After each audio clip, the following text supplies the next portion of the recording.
Hello and welcome to this video. My name's Dan.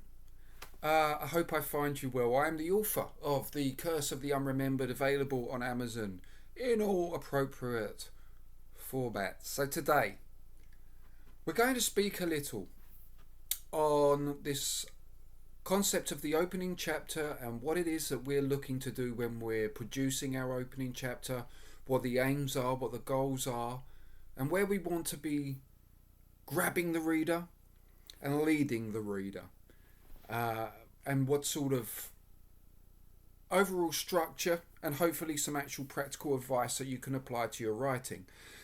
Like I'm going to say with all my videos when it comes to talking about the actual craft of writing, I don't know how you would know whether I'm worth listening to without seeing samples, so there will be links down below where you can read the first 3 chapters, which basically you'll find on Amazon. You can find it through the sample chapters, or alternatively I have 3 videos here where I'm reading the opening chapters to my book myself. That gives you an idea of where I'm coming from. Some of these things I think I've succeeded in, other things I could improve in, as we're always looking to get better at what we do, right? So let's get on with it. So the obvious part that we're looking to achieve when we go into our opening chapters of our novels is that we're looking to hook the reader. We're looking to grab the attention, to create enough intrigue through the situation that we find the characters in, and hopefully through the style and the ability of the writer themselves, okay? So we hear a lot about this, and this is a very dramatic idea which is put through on many videos and can cause a lot of people to kind of freeze and overthink this. And this is the idea of that opening sentence, the magical sentence, because it takes one sentence to make someone read an entire book and decide whether they're going to like what you have produced. Now, while there is truth in that, it's important for us not to become petrified by this notion and understand everything we're talking about now are things that you keep in mind while you're doing your initial drafts, but are all ultimately things you want to employ later on when you're editing, when you can take more time and be a little bit more analytical with it. My advice would be not to let this sort of cloud you too much as you're getting the first scrapings of words onto the page, or as it used to be back in my day, etchings into rock. In all seriousness, I do come from the age of typewriters, and it's amazing, not to go off on too much of a tangent, how I was so much better at typing when I couldn't make mistakes than I am now when I can. It's a mess, people. But anyway, we're looking to grab someone with this, so don't become too shrouded by this idea and this concept, but ultimately keep it in your mind. Every time you go back, sort of question this opening sentence. Now, I like to think about it from the perspective that the opening sentence doesn't, let's be honest, dictate the entirety of your book, and it doesn't dictate whether someone enjoys it or not. Quite mundane and mediocre sentences have been used plenty of times, if not most of the time, in most books to get people through. I think of it this way, a bit like a song. The opening words are your introduction. It's your hook, it's your riff, it's that which is going to grab the ear of the listener in music and reader in reading. And ultimately the purpose of that sentence isn't to get them to read the book, it's to get them to read the next sentence. Okay? This opening part of your book is to get them preferably over the first page, over the second page, because you're then getting people into an area where they might commit to reading the rest of the story. So your opening sentence is the introduction to the next sentence, which in turn is kind of like the preliminary interjection of bringing people into the first paragraph. And the first paragraph gets people to read the first page, and the first page should hopefully get them to read the next one, which should hopefully get them to read the chapter. And if they get to the end of the first chapter, then you should have them, let's be honest. I think it's been estimated that people at best will read the first page and a half, 2 pages of a book before deciding whether they're going to read it. So ultimately, that's what you're looking to do. You're not looking to get them to buy the book based on it. You're getting them to read the first couple of pages based on it, and then they will come to their decision. And obviously, the further they get through that, the better. So don't become too obsessed with this. This is something which you can change multiple times. Maybe at some point, if I do a more practical video on it, I will show you where I began with a rough copy, all of the iterations that it went through the highly literate, where I was trying to write something beautiful and clever, through to where I ended up. It was allowing my character's voice and the actual style of the writing to flow, as opposed to putting my inflection upon it, if that makes any sense. So that's the first thing you want to be thinking about. So you're ultimately looking to put people into a situation where they want to know what's going on. This can be in a high action scene. This can be just a dramatic scene that's playing out in someone's life. It could be, through clever writing, something seemingly mundane, but the writer allows them to know that something's about to happen which is going to break them out of that. It could be literally an endless sort of list of different ideas of what you can employ in this moment. The idea is, however, to grab your potential reader and give them something to be intrigued on. Give them questions to ask in their mind. Why is this happening? What caused this? Who is this affecting? And most importantly, why do I, as a reader, care? So this comes down to the second part, which is ultimately you're introducing your protagonist. The only time this might not be true is if you have a a prologue in your book, which is something that you might find in epic fantasy and in a few other of the more literary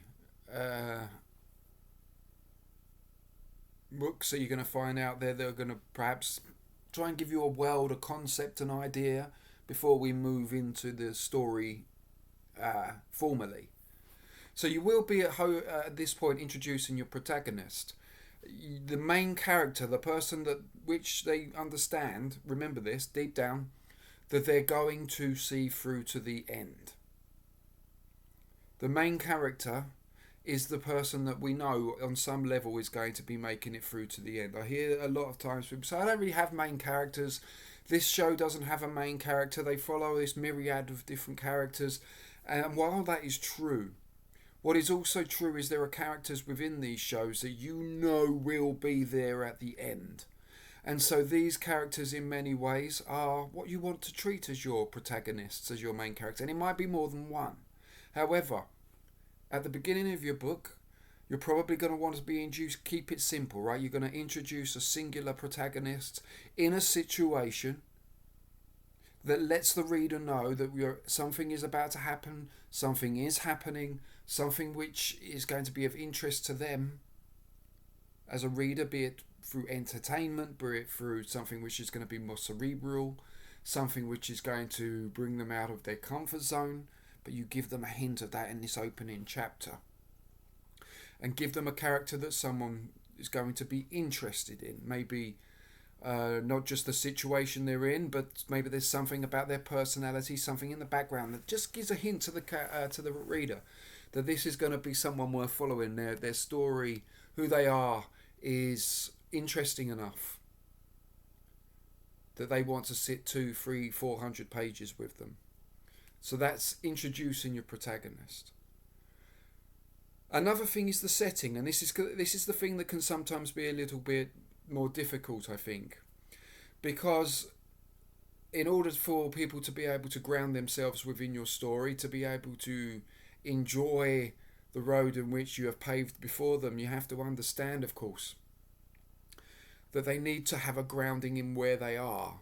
If this is fantasy, and they need to have an idea quickly of the world that they're in, not the entirety of it. That's called an info dump. That's partially what a prologue would serve for, but ultimately it's like the world as it affects your protagonist in that moment, in the immediate vicinity of that character. Okay? Ultimately, you want to give them a setting where they are, what time it is it daytime, is it nighttime, are they indoor, are they outdoor, are they on top of a mountain at the bottom of a valley, are they in a bar, or are they at school? Something that gives them a grounding. But let's say we take the example of the school. We don't need to know the name of the school. We don't need to know where the school is situated, how many students, how many teachers, what the ethos of the school. None of this is important. What's important is what's important to your protagonist. It's 2:15 in the afternoon and they're stuck in a stifling hot classroom with inspirational pictures of cats hanging from things and quotes from famous philosophers, and the clock is ticking and everyone's quiet and it's just too hot, and there's a fan at the front that isn't managing to actually circulate the air to any degree. And something about our character, maybe the way they're behaving, the way that they're thinking, is telling us they want out of this situation, and not necessarily just because it's so uncomfortable, but because there's something far better about to happen that they want to get to. You see, we don't need to know about the school.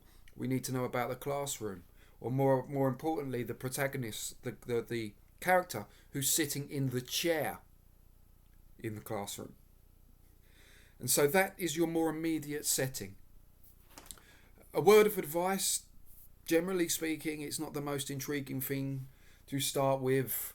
You know, the rain was splattering on the window outside, and the wind whipped up, and you want to, in more modern sense of the writing, and of course check this with the genre that you're looking to fit into, but I think the more you can get into the character early and start to view the world through their eyes, you're involving your reader in the process.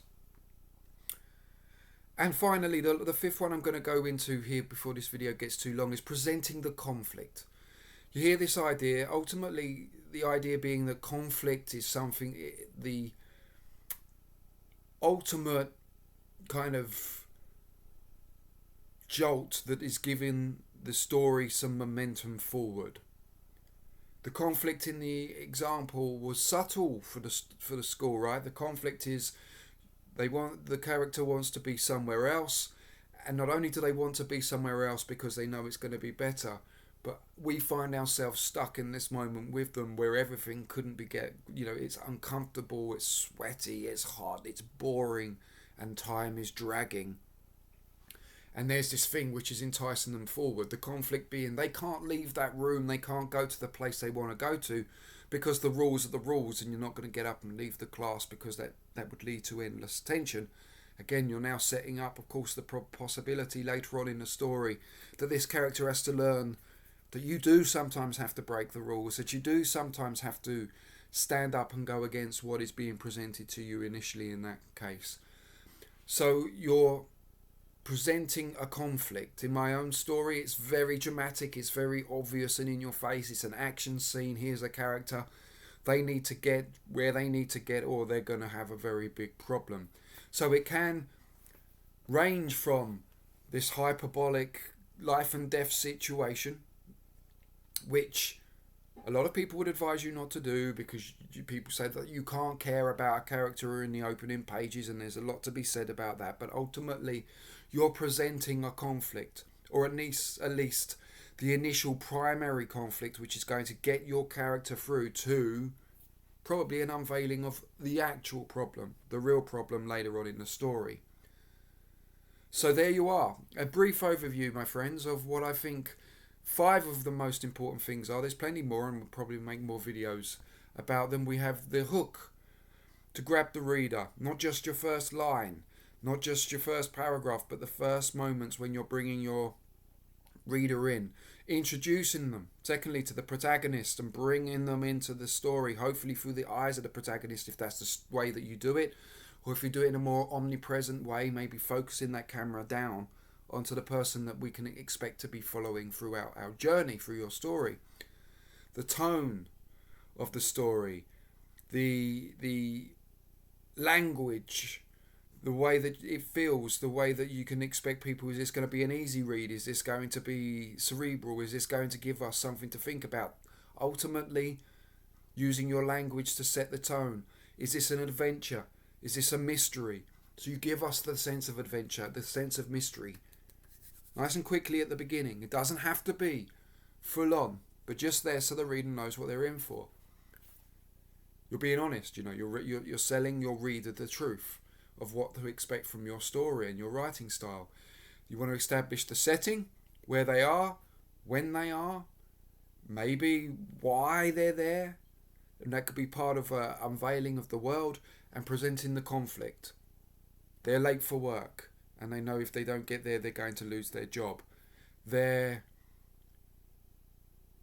caught somewhere where they need to be somewhere else. They're being hunted down by something that they need to get away from. It doesn't matter. Just that bit of conflict, something that she's going to show the reader that there's momentum which is going to bring the story forward. So there you go. I hope that was of some use to you guys, and I hope that you find some information in there that can help inspire you and help you. And of course, just reiterate, this is about the editing process more than the writing process. The writing process is more, I believe, and I've done it all of the different ways. If you can give yourself freedom, if you can just let yourself get the story out, not worrying too much about these technicalities, but having them in your mind as you're putting the words on the page. And this will give you more of a structure when you go back to start picking out, yes, I got that right, I was in the right frame of mind, I've got the right reference here. And bring that out more in your story as you go through the subsequent edits. Anyway, I will leave you there. Please like and subscribe to the video. This is a new channel, so any love that you can give would be absolutely great. And remember, the first 3 chapters are actually on this channel for you to listen to. I read them live to camera.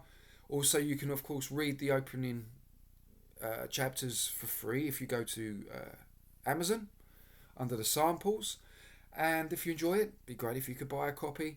It'd be great if you could review it, and even more, hopefully gives you more of a idea, more of a foundation of where I'm coming from stylistically and from my own personal ability level. So until next time, have a wonderful day. Good writing, good creating, and I'll see you soon.